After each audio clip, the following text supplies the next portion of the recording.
You love cameras, Carla. Good. Now they love me back.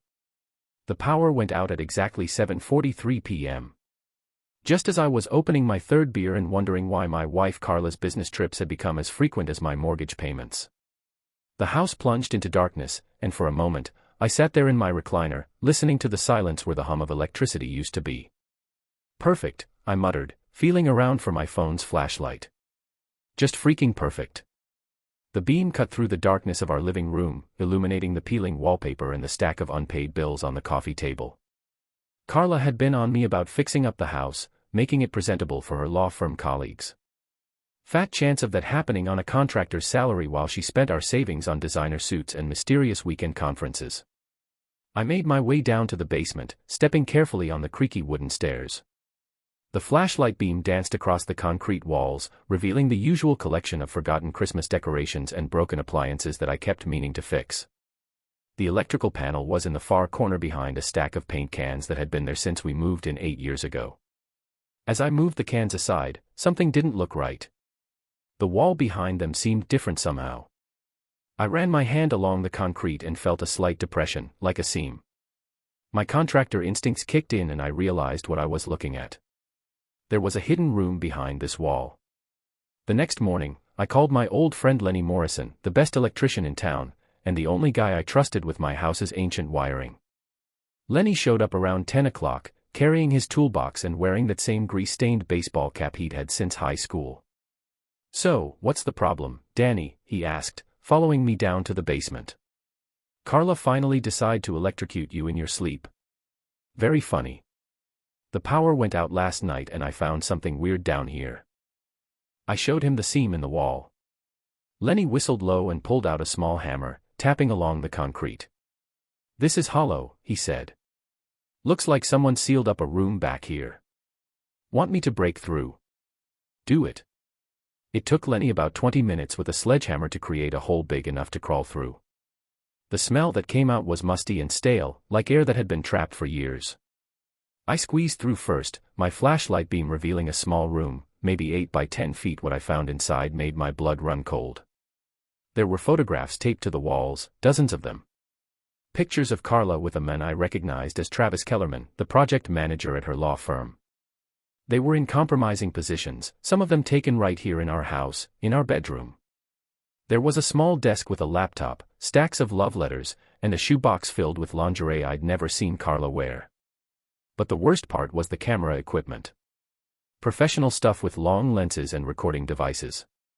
Someone had been documenting my wife's affair in excruciating detail. "Jesus Christ, Danny," Lenny whispered behind me. "What the heck is this?" I picked up one of the letters, my hands shaking. It was in Carla's handwriting, addressed to my darling T. The content was explicit enough to make me sick. She wrote about how boring I was, how she couldn't wait to be free of our pathetic little life and move on to something better. "How long do you think this has been going on?" I asked. Lenny examined the camera equipment. "This stuff's expensive, professional grade. I'd say at least a year, maybe longer." He paused, looking uncomfortable. "Danny, I hate to tell you this, but I've seen Travis around your neighborhood before. Usually when you're at work and Carla's supposed to be at the office." I felt something dark and cold settling in my chest. Not just anger, but something deeper. A calculating fury that I'd never experienced before. "You know what the worst part is, Lenny?" "What?" "That I didn't install any of these cameras, which means someone else has been watching, too. I spent the next 3 days going through everything in that hidden room while Carla was at another one of her conferences. The deeper I dug, the more elaborate the betrayal became. There were receipts for hotel rooms, restaurant bills, even jewelry purchases that I'd never seen. My wife had been living a completely separate life, funded by our joint savings account. But the real bombshell was hidden in a manila folder at the bottom of the desk drawer. Legal documents, divorce papers already filled out and notarized, just waiting for signatures, a restraining order application, claiming that I was emotionally and physically harmful and aggressive, character witness statements from people I thought were friends, describing me as unstable and violent. The coup grace was a psychological evaluation report supposedly documenting my dangerous behavior patterns and recommending that I be removed from the home immediately. It was signed by Dr. Jennifer Walsh, Carla's best friend since law school. They weren't just planning to end our marriage. They were planning to destroy me completely. I called in sick to work and spent the day making copies of everything, storing the originals in a safety deposit box across town. If Carla wanted to play dirty, she was about to learn that an underestimated contractor could be far more dangerous than any smooth-hulking lawyer. The first step was surveillance. I borrowed a van from my business partner and started following Travis. The guy was predictable as clockwork. Every Tuesday and Thursday, he'd leave the law firm at exactly 5:30 and drive to the Riverside Motel on the outskirts of town. He'd wait in room 237 until Carla showed up around 6 o'clock. On Thursday evening, I decided to send my first message. I waited until they were both inside, then went to work on Travis's precious BMW. I keyed a long scratch down the driver's side, then stuffed raw shrimp deep into the exhaust pipe. The smell would be unbearable once the car heated up. For the finishing touch, I left a note under his windshield wiper. Next time, try a different socket. A concerned electrician. The next morning, Carla came home in a foul mood, slamming doors and muttering about juvenile pranks. She didn't know I was watching from the kitchen window as she made a hushed phone call in the driveway, probably to Travis. "Problems at work, honey?" I asked innocently when she came inside. "Some idiot vandalized Travis's car last night. The police think it might be related to a case he's working on." "That's terrible. I hope they catch whoever did it." She looked at me suspiciously, but I kept my expression neutral. 20 years of marriage had taught me how to hide my thoughts from Carla when necessary. That weekend was the law firm's annual summer gala, a fancy charity dinner that Carla had been looking forward to for months.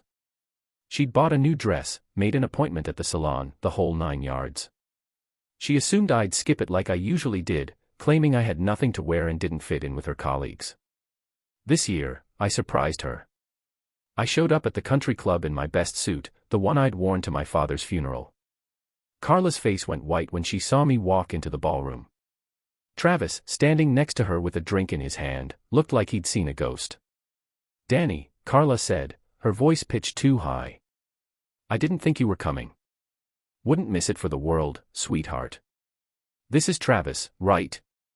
I've heard so much about you." I extended my hand to Travis, gripping his fingers just a little too hard.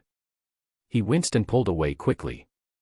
"Nice to finally meet you," he said, avoiding eye contact. "Likewise, Carla talks about you constantly. She says you two work very closely together." The evening progressed with painful small talk and forced smiles. I made sure to stay close to Carla and Travis, inserting myself into every conversation, making subtle comments that only they would understand. When the time came for toasts, I volunteered to speak. "I'd like to raise a glass," I said, standing at the microphone. "To all the hard-working people who keep the lights on in this town, to the power couples who know how to make real connections." I looked directly at Travis. "Here's to never getting burned by a faulty wire." The applause was polite but confused. Travis had gone pale, and Carla was gripping her wine glass so hard I thought it might shatter. After the dinner, I followed them out to the parking lot, staying far enough back to avoid detection. I watched as they had what looked like a heated argument next to Travis's repaired BMW. Carla kept pointing at the hotel across the street, but Travis was shaking his head vigorously. Finally, he got in his car and drove away, leaving my wife standing alone under the streetlight. When I got home, there was an envelope slipped under our front door. Inside was a USB drive and a note. "If you want to know the real truth about what's been happening in your house, check this out. A friend." I plugged the drive into my laptop and nearly dropped it when I saw what was on it. Video files, dozens of them, showing the interior of our house from multiple angles. Our bedroom, the living room, even the kitchen. Someone had been recording everything that happened in our home for months. But here's what really made my blood run cold. I could see myself in some of these videos, going about my daily routine, completely unaware that I was being watched. Whoever set up that hidden room hadn't just been documenting Carla's affair. They'd been documenting my entire life. The last video file was dated just 3 days ago. It showed me discovering the hidden room, going through the evidence, making copies of everything. Whoever was watching knew exactly what I'd found and what I was planning to do about it. I was being played by someone much smarter than my cheating wife and her boyfriend. The question was, who? The answer came sooner than I expected.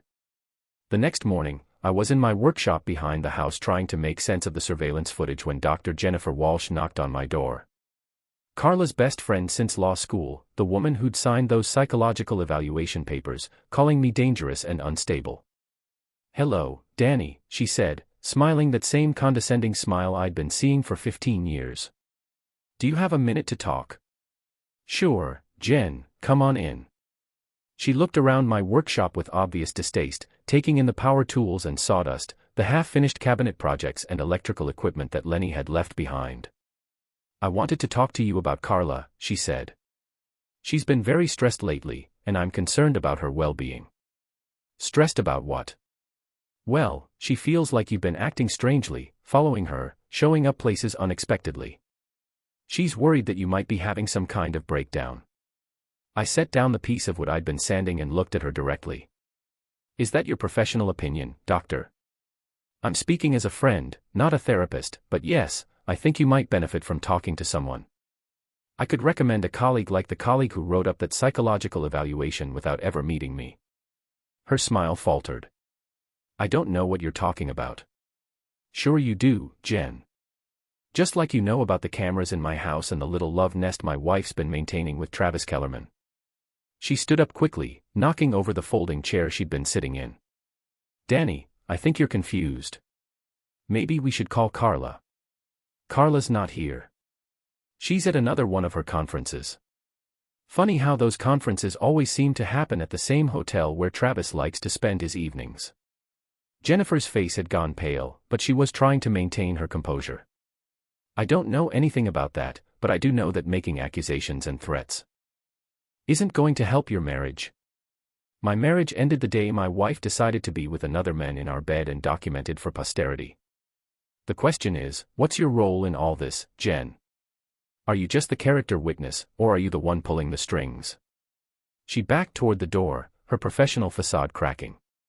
"You're scaring me, Danny. This is exactly the kind of behavior Carla was talking about." "Good. You should be scared because I know about the divorce papers, the restraining order, the whole elaborate plan to paint me as a harmful and controlling husband. I know about the cameras, the surveillance, everything. What I don't know yet is why you're involved. I'm trying to help my friend Bees. Friends don't help each other commit fraud and perjury. There's something else going on here, and I'm going to find out what it is." She practically ran out of my workshop, fumbling with her car keys as she hurried to her Mercedes. I watched her drive away, my mind racing. Jennifer Walsh wasn't just Carla's friend and accomplice. She was the mastermind behind the whole operation, but why? What did she gain from destroying my marriage? The answer came to me that evening while I was going through the surveillance footage again. In one of the videos from about 6 months ago, I saw Carla and Jennifer in our living room having what looked like an intense conversation. I'd been at work, so I had no idea what they'd discussed, but their body language suggested it was serious. I enhanced the audio and played it back through headphones. What I heard made everything click into place. "Can't keep doing this," Carla was saying. "Danny's going to find out eventually." "No, he won't," Jennifer replied. "He's too trusting, too.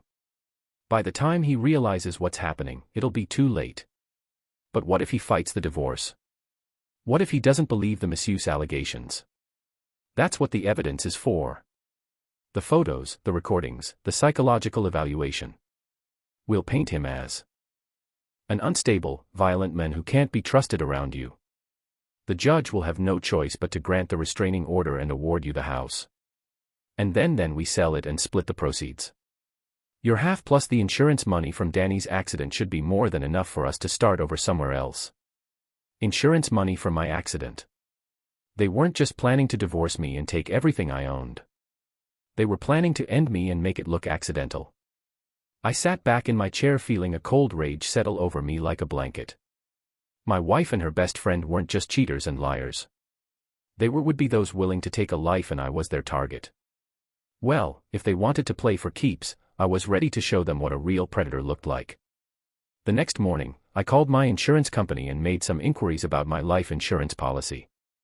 Sure enough, there had been several recent calls asking about the payout process, the documentation required, and the timeline for claims processing. The calls had come from a number I recognized, Jennifer Walsh's office. I also checked our joint bank accounts and discovered that Carla had been slowly siphoning money into a separate account that I didn't have access to. Small amounts at first, but increasingly larger withdrawals over the past few months. She was building a nest egg for her new life, funded by my labor and our shared assets. It was time to turn the tables.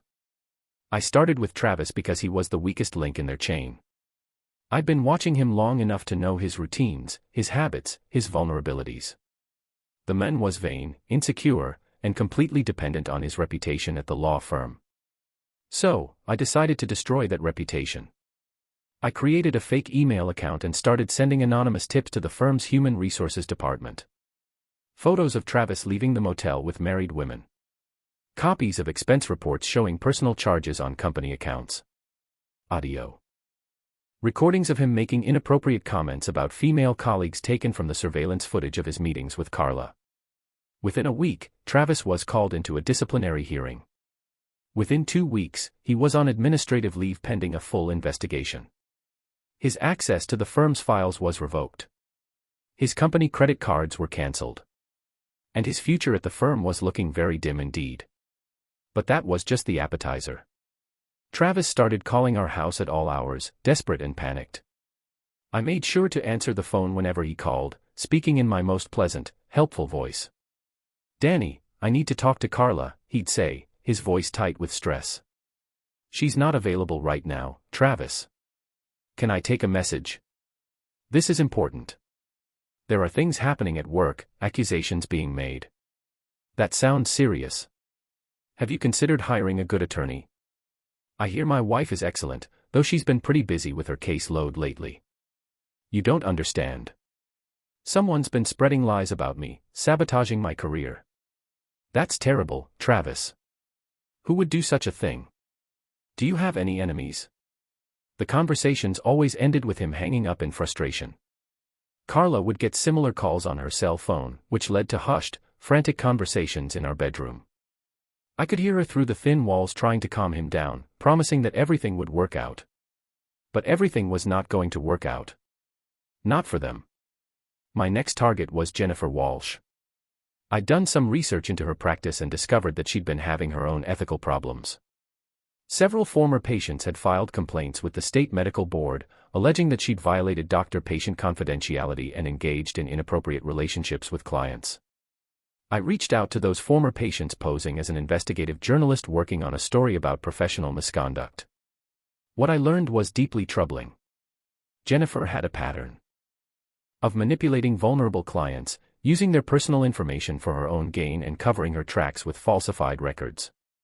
Armed with this information, I made an anonymous complaint to the medical board, providing detailed documentation of Jennifer's violations. I also sent copies of the evidence to the local newspaper investigative reporter along with a tip about her involvement in insurance fraud schemes. Within days, Jennifer's office was swarmed with investigators. Her patient files were seized, her computers confiscated, and her medical license was suspended pending a full review. The story made the front page of the local paper, complete with photos of investigators carrying boxes of evidence out of her office. But the real masterstroke was yet to come. I'd been studying the surveillance footage for weeks, looking for patterns and opportunities. I knew when Carla and Travis met, where they went, what they did. I also knew that they'd grown careless, confident that their plan was working perfectly. They had no idea that I'd been 3 steps ahead of them from the beginning. On a Thursday evening in late September, I put my final plan into motion. I knew that Carla and Travis would be at the Riverside Motel, probably discussing their next move now that their carefully constructed scheme was falling apart. I also knew that Jennifer would be at her office, desperately trying to salvage her career and avoid criminal charges. I started by calling the police and reporting suspicious activity at the motel. I described seeing people coming and going from room 237 at odd hours, carrying what looked like pills or stolen merchandise. I gave them Travis's license plate number and suggested they might want to investigate. Then I called the fire department and reported a gas leak in the building that housed Jennifer's office. I described smelling natural gas in the hallway and seeing people evacuating the building. That would keep her busy for several hours while investigators searched for a leak that didn't exist. With both of my targets occupied, I went to work on the real objective, our house. I'd spent weeks preparing for this moment, moving our most valuable possessions to a storage unit across town, making copies of all important documents, and setting up a new bank account in my name only. Tonight, I was going to end this game once and for all. I started in the hidden room, removing all the surveillance equipment and evidence of Carla's affair. Then, I moved to our bedroom, packing her clothes and personal items into boxes. Everything went into my van, destined for the storage unit. But the real surprise was waiting in our joint bank accounts. Over the past month, I'd been slowly transferring money into my personal account, using the same gradual approach that Carla had employed. By the time she realized what was happening, I'd moved nearly $50,000 out of her reach. I also canceled our joint credit cards, removed her name from our utility accounts, and changed the locks on the house. When Carla came home from her rendezvous with Travis, she was going to find herself locked out of her own life. But I wasn't done yet. The piece of the resistance that was waiting on the kitchen table, a manila envelope containing copies of all the evidence I'd gathered, photos of her affair, transcripts of her conversations with Jennifer, documentation of their plan to frame me for misuse, and collect on my life insurance policy. Along with the evidence was a letter I'd written explaining exactly what I discovered and what I'd done about it. I detailed Travis's firing, Jennifer's professional disgrace, and the steps I'd taken to protect myself from their scheme. The letter ended with a simple message. If you want to destroy someone, make sure you know who you're dealing with first. Game over. Danny. I left the house at exactly 9:30 p.m. Just as Carla's car was pulling into the driveway. I watched from across the street as she tried her key in the front door, then rattled the handle in confusion. I saw her pull out her phone and make a frantic call, probably to Travis or Jennifer. Neither of them would be able to help her now. The next few days were chaos.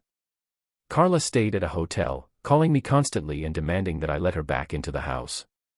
Travis was fired from the law firm and served with a lawsuit for embezzlement and misconduct of a personal nature harassment. Jennifer's medical license was permanently revoked, and she was facing criminal charges for insurance fraud and conspiracy. But they weren't finished yet. Desperate people do desperate things, and I knew they'd try one last gambit to salvage their plan. The call came on a Sunday morning. Detective Ray Harkness from the local police department wanted to meet with me about some serious allegations that had been made against me. Carla had filed a formal complaint claiming that I'd threatened her, stolen her property, and violated a restraining order that didn't actually exist. I agreed to meet Detective Harkness at the police station, bringing my lawyer and all of my evidence with me. Harkness was a sharp-eyed man in his 50s with the tired look of someone who'd seen every kind of human stupidity imaginable. "Mr. Patterson," he said, settling into a chair across from me in the interview room. "Your wife has made some pretty serious accusations. She says you've been stalking her, threatening her boyfriend, and engaging in harassment and intimidation. Detective, I think you'll find that the situation is considerably more complex than my wife has indicated." I opened my briefcase and began laying out the evidence, the photos from the hidden room, the surveillance footage, the forged psychological evaluation, the insurance fraud scheme, the plan to have me ended and make it look like an accident. Harkness's expression grew more serious as he reviewed the materials. He asked detailed questions about how I'd obtained the evidence. When I discovered the hidden room and what steps I'd taken to protect myself. "This is quite a story, Mr. Patterson," he said finally. "If even half of this is true, you're the victim here, not the perpetrator." "It's all true, Detective, and it's all documented. I have witnesses, financial records, medical board complaints, everything you need to verify my claims." "What about the allegations your wife made, the stalking, the threats?" "I followed my wife's boyfriend to gather evidence of their affair, which is legal. I confronted him once verbally, which is also legal. I changed the locks on my own house and moved my wife's belongings to storage, which is my right as the homeowner. I haven't violated any laws or court orders." Harkness nodded slowly. "And the restraining order, she mentioned, doesn't exist.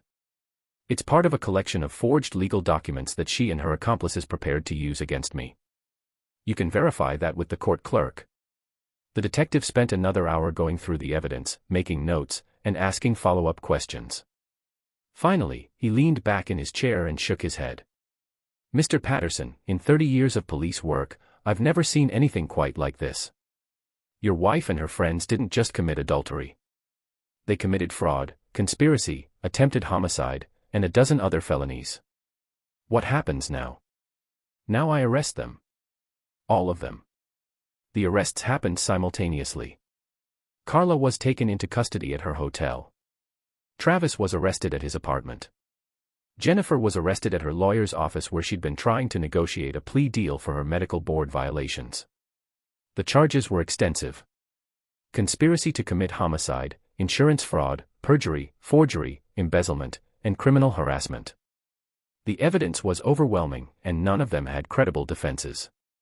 But I wasn't satisfied with just seeing them arrested. I wanted them to understand exactly how completely they'd been outmaneuvered. I arranged to meet with each of them before their trials, ostensibly to discuss possible plea agreements. In reality, I wanted to look them in the eye and explain how they'd been beaten at their own game. Travis was first. He looked terrible when they brought him into the visitor's room at the county jail. His expensive suit had been replaced with an orange jumpsuit, and his confident demeanor had crumbled into desperate panic. "Danny, thank God," he said, sitting down across from me. "This is all a misunderstanding. Carl and we never meant for things to go this far. Save it, Travis. I know about the insurance money. I know about the plan to make my death look accidental. I know everything." His face went white. "That was Jennifer's idea, not ours. Carla and I just wanted a divorce. Bees. You wanted me dead so you could take my house, my money, and my life. But you made one crucial mistake." "What mistake?" "You underestimated me. You thought I was just some dumb contractor who wouldn't notice his wife cheating. You thought I'd roll over and let you destroy me without fighting back. Danny, please. If you drop the charges, I'll disappear. You'll never see me again." "The charges aren't mine to drop, Travis. They're criminal charges filed by the state. You're going to prison for a long time, and there's nothing I can do to change that, even if I wanted to." I stood up to leave, then turned back for one final comment. "By the way, Travis, your BMW was repossessed yesterday. Apparently, you missed a few payments while you were busy planning my homicide." Jennifer was next. The former doctor looked haggard and defeated when she shuffled into the visitor's room, her hands shackled to a chain around her waist. "You son of a witch," she said, glaring at me with undisguised hatred. "You destroyed my life." "No, Jennifer, you destroyed your own life. I just made sure everyone found out about it. I was trying to help my friend. You were trying to commit homicide for money. Don't dress it up as friendship." She leaned forward, her voice dropping to a venomous whisper. "You think you're so smart, don't you? You think you've won. I know I've won. You're going to prison.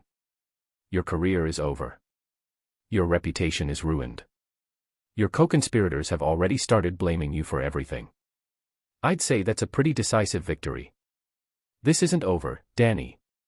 When I get out, when you get out, you'll be a 60-year-old ex-convict with no money, no career, and no friends. I'll be living in my house, running my business, and enjoying my life. This is very much over, Jennifer." Finally, there was Carla, my wife of 20 years, the woman I'd loved and trusted and built a life with.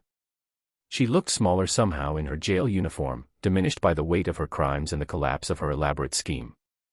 "Hello, Danny," she said quietly when she sat down across from me. "Hello, Carla. I suppose you're here to gloat. Actually, I'm here to ask you a question. Why? We had a good life together. We had a nice house, financial security, a future. Why did you throw it all away?" She was quiet for a long moment, staring at her hands. When she finally looked up, there were tears in her eyes. "Because I was bored, Danny. Bored with our life, bored with our routine, bored with being married to a contractor who was satisfied with mediocrity. So, you decided to have me ended. That was Jennifer's idea. I just wanted a divorce, but she convinced me that you'd fight it, that you'd make things difficult. She said it would be easier if you just weren't around anymore. Easier for who, Carla? For you or for the insurance company that would have to pay out $1 million death benefit? She didn't answer, which was answer enough. You know what the funny thing is? I continued. If you just asked for a divorce, I probably would have given it to you. We could have split everything fairly, gone our separate ways, maybe even stayed friends. Instead, you chose to destroy both of our lives. I know, she whispered. I know I made a mistake. You made a lot of mistakes, Carla, but the biggest one was thinking I was too stupid to figure out what you were doing. I stood up to leave, then paused at the door. By the way, I'm filing for divorce tomorrow. Don't worry about hiring a lawyer. You won't be able to afford one anyway. 3 months later, I was a free man in every sense of the word. The divorce was finalized with me keeping the house and most of our assets. Carla, Travis, and Jennifer had all been convicted and sentenced to lengthy prison terms. The insurance companies had dropped their investigations after determining that no actual fraud had been committed against them. I thought the story was over. I was wrong. The call came on a Tuesday evening in December. Detective Harkness wanted to meet with me again, this time about new developments in the case. I agreed to meet him at a coffee shop downtown, curious about what could possibly be left to discuss. Patterson, he said, settling into a booth across from me. We've had some interesting conversations with your wife and her co-conspirators since they've been in prison. Oh, it seems they're claiming that you orchestrated the whole thing. That you set them up, manipulated them into committing crimes so you could destroy them and take everything for yourself. I sipped my coffee and considered this. That's an interesting theory, Detective. Do you believe it? I'm not sure what to believe. The evidence clearly shows that they committed the crimes they were convicted of, but some of the details are suspicious. Such as how you managed to discover that hidden room at exactly the right time, how you happened to receive anonymous tips that led you to crucial evidence, how you always seem to be one step ahead of their plans. I smiled. Detective, are you suggesting that I'm some kind of criminal mastermind? I'm suggesting that you're a lot smarter than you let on. The question is, how smart? I leaned back in the booth, studying Harkness's weathered face. He was fishing, looking for something that would make sense of the nagging doubts that had been bothering him for months. Detective, let me ask you something. If I had orchestrated this whole thing, if I had manipulated my wife and her friends into committing crimes so I could destroy them, would that make me a criminal? That would depend on exactly what you did and how you did it. But hypothetically, if I had simply provided them with opportunities to reveal their true nature, if I had documented their crimes and turned the evidence over to the proper authorities, would that be illegal? No, it wouldn't be illegal, but it would make you a very dangerous man. I finished my coffee and stood up.